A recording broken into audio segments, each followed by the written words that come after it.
Our friends at Amazon Business know the importance of highlighting the business of women's sports.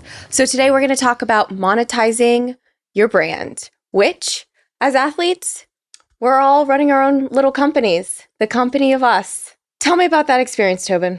Yeah, I think like the definition of kind of like athletes as a brand has changed significantly since social media. Now it feels like you almost have your own like platform, right? There's no kind of like middleman deciding who's going to get popularity or like endorsements.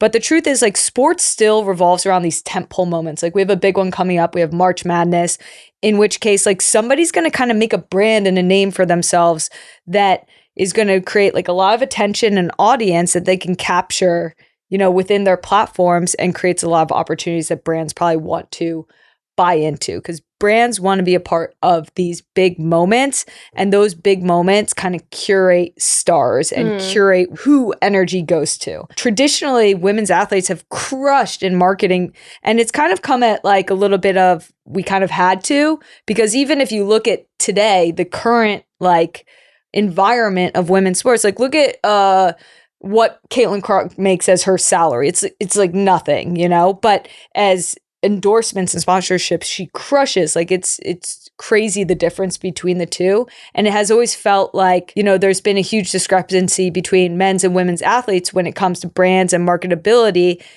because men's athletes, they can rely on their salaries. They can basically opt into sponsorships and endorsements, where it's always felt like endorsements and sponsorships has always kind of created the most opportunity for women's athletes. Yeah, I think there's a blessing and a curse to all of it. I think when you zoom out, you always want to look at these discrepancies and say why, where are they coming from, and like what's the overall effect.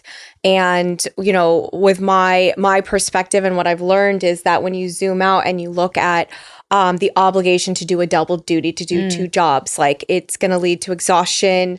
One can detract from another, yada, yada. But there's always a blessing there that when I zoom back into my own life, that I felt that I get to share my story, that I get to be multifaceted, that I get to have different dimensions that aren't necessarily looked down upon.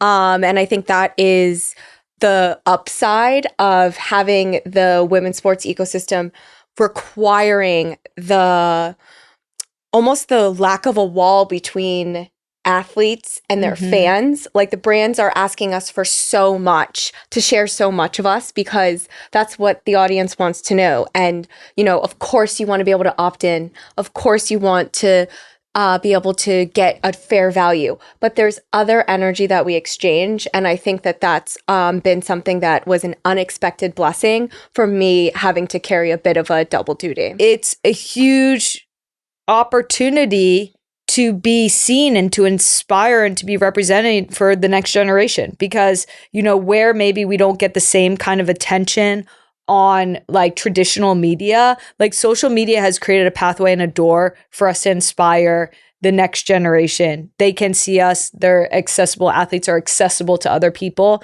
And it's not just narrow by like, oh, it's just that one athlete that's marketable. It's like, actually, no, every like little girl can find themselves in any of the athletes. Could just go on social media and you'll be able to find an athlete that you can relate to, that you can be inspired by, that you can follow.